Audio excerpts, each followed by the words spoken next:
This wonderful collection gives you a great insight into the core mood, what is known as supernatural horror. This particular author was an inspiration to the master of horror himself, H.P. Lovecraft, and he is known to have said that one of the stories in this particular collection is the one tale that actually made him feel afraid. So I'll go over not only that one, but the rest of the stories in this collection, the best aspects of each tale, and why I highly recommend it if you're not familiar with this master of mood. So stay tuned.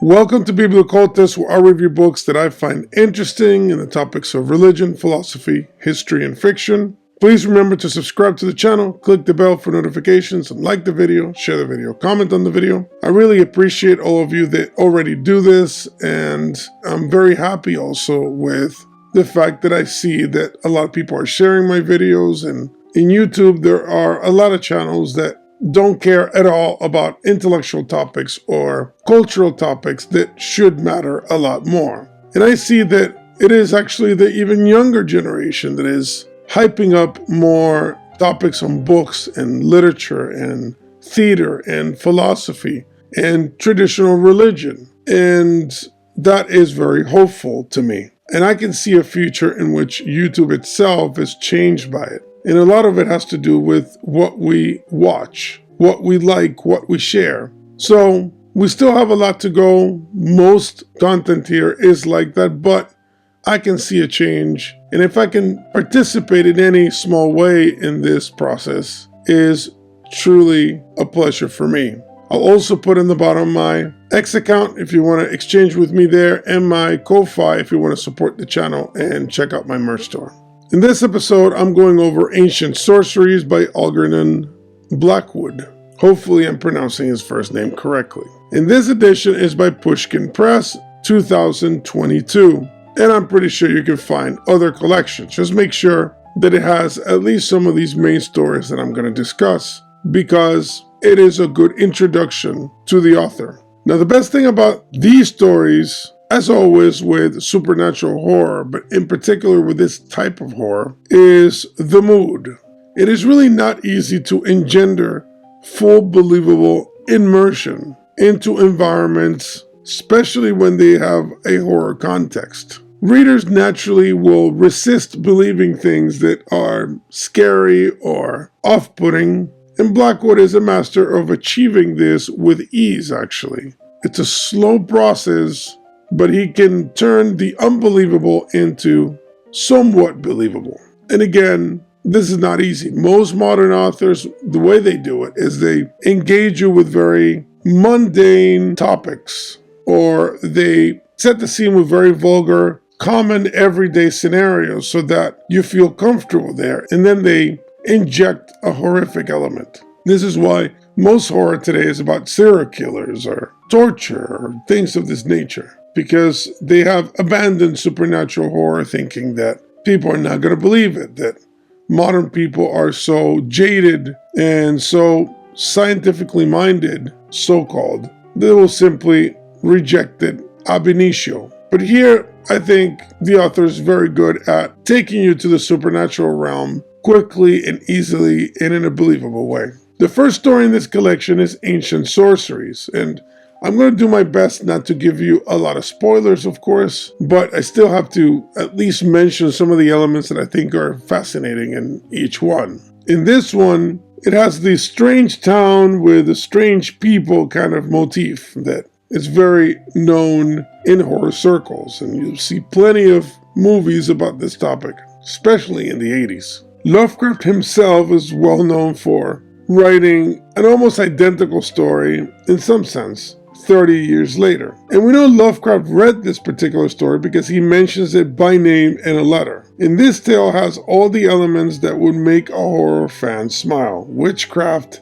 cats, danger, and the element of self-doubt that provides plausible deniability. Lovecraft uses it as well. You don't know if the guy is crazy, or it's the situation that is crazy, or there's something else going on. And that allows you to play in this realm without seeming to be unbelievable or ridiculous. Blackwood also had an impressive ability to paint esoteric concepts. And let me give you an example. Quote, "But how was it then that the moment his eye fell upon this ungainly woman, the pair of them appeared suddenly as other than they were?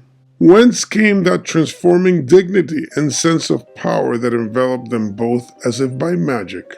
What was it about that massive woman that made her appear instantly regal, and set her on a throne in some dark and dreadful scenery, wielding a scepter over the red glare of some tempestuous orgy? And why did this slender stripling of a girl, graceful as a willow, lithe as a young leopard, assume suddenly an air of sinister majesty, and move with flame and smoke about her head, and the darkness of night beneath her feet?"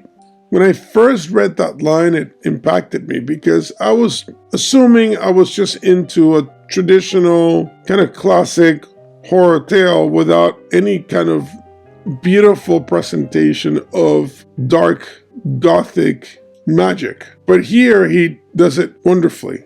Just the picture that he paints is beautifully dark.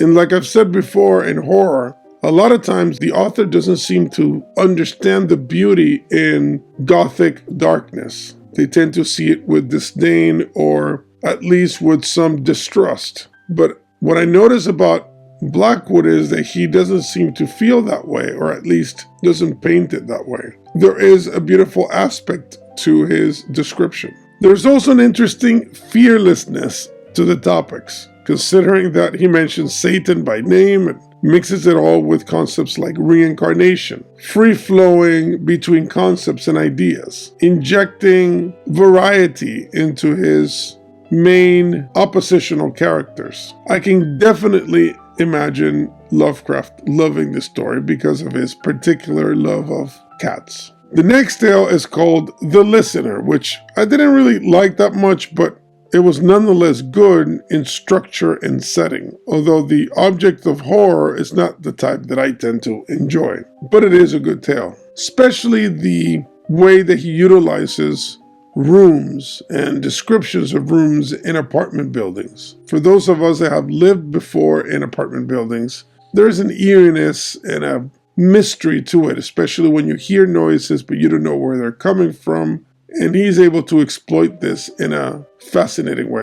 The next tale is my absolute favorite in this collection, which is The See Fit. And the reason I like it so much is because it has to do with the main topic in the collection, which is religion, paganism, and the notion that the old gods are alive and well. And as Jung would say, that the worship of these gods is like a wake-up call, a summoning of sorts. It is really this story that is the clearest example of what I would call a proto-Lovecraftian tale. Not only the ocean element, but the feel and the fear of the chthonic within the ocean, and the cultic religious fear that it's usually found when modern people hear about ancient cults. So obviously I have to give you a good example of this so you understand my point. Quote, "There's only one real materialization of these immense outer beings possible, and that's when the great embodied emotions, which are their sphere of action." His words became wildly incoherent, painfully struggling to get out. "Derived, you see, from their honest worshippers the world over constituting their bodies. In fact, come down into matter and get condensed, crystallized into form.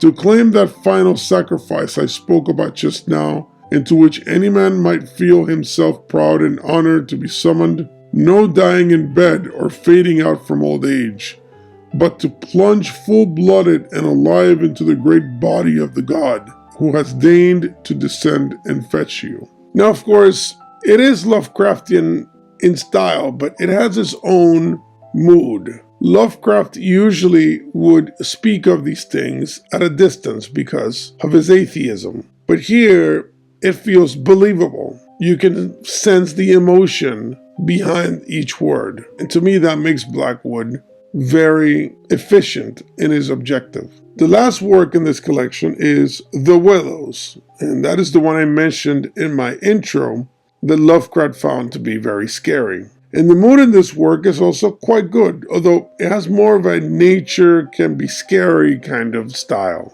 You've read this trope many times. It is almost an urban fear. The person who grew up in the city and anything related to camping or nature or being out in the woods or being separated from the security and the protection of city comforts becomes terrifying. And you see this in almost all the movies in the 80s that have to do with camping and murders and disappearances and things of this nature. And if you notice, a lot of those movies, they don't leave it at just a crazy lunatic in the woods. They add the component of the undead, a killer that is resurrected, that has some kind of supernatural vengeance. Now, of course, because I have lived separated from cities for a long, long time, this kind of fear doesn't really impress me. As a matter of fact, I can understand the opposite fear.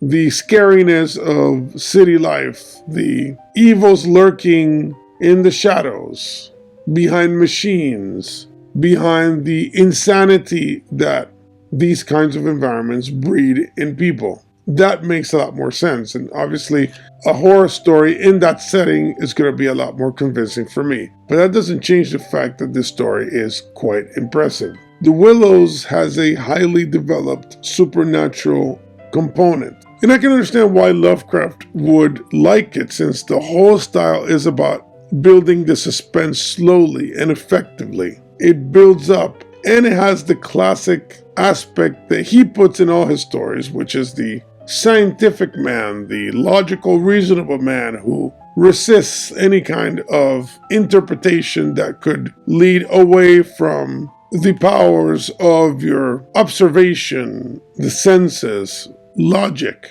But slowly and surely, he comes to the realization that he was wrong, that there are things that he cannot control, there are things that he cannot understand, and that he must contend and live with this and survive it. And of course, when you add the mystery of the land itself being alive and supposed evil cults that use that land to do God knows what, is what introduces the scary element. And to give you the last quote here as an example on how that manifests in the story, here's another quote. "Hush," he whispered, holding up his hand. "Do not mention them more than you can help. Do not refer to them by name. To name is to reveal. It is the inevitable clue, and our only hope lies in ignoring them, in order that they may ignore us." I love that quote because of that particular aspect of the name. In the ancient world, the name of things mattered. It was divine, supernatural, magical. Your name was important. It could be used against you as a curse. It also signified something deeper about who you were. The gods had names. "Hallowed be thy name," as the prayer says. And with time, we have abandoned the understanding of the power of names. We just see them as labels, but they're deeper than labels. In this story, and in that particular quote, Blackwood uses this concept as a scary element of how you interact with spirits, how you interact with the gods. If you can just not say their name, maybe they won't recognize you. Maybe they'll leave you alone. Ironically, we have done that even with the good spirits. We have done that with the divine. We generalize it to such a degree that it loses its actual power. But how many of us are willing to call God by his name? How many of us are willing to call the angels, the demigods, by their names? It's something to consider, something to ponder and think about. And also to think about our own name, what it means, how it affects us. The act of being named by our parents, what is the consequence? And in supernatural horror, this matters. The naming of things is not just labeling, it's identification in a deeper way.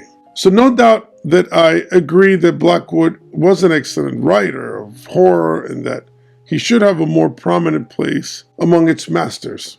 And this book can serve as an excellent introduction to his works. And if you're a fan of other classic horror writers, this is one of the persons you should be initiated into if you haven't done that yet. So great collection. I recommend this one and obviously any other that you think the topic will be to your interest.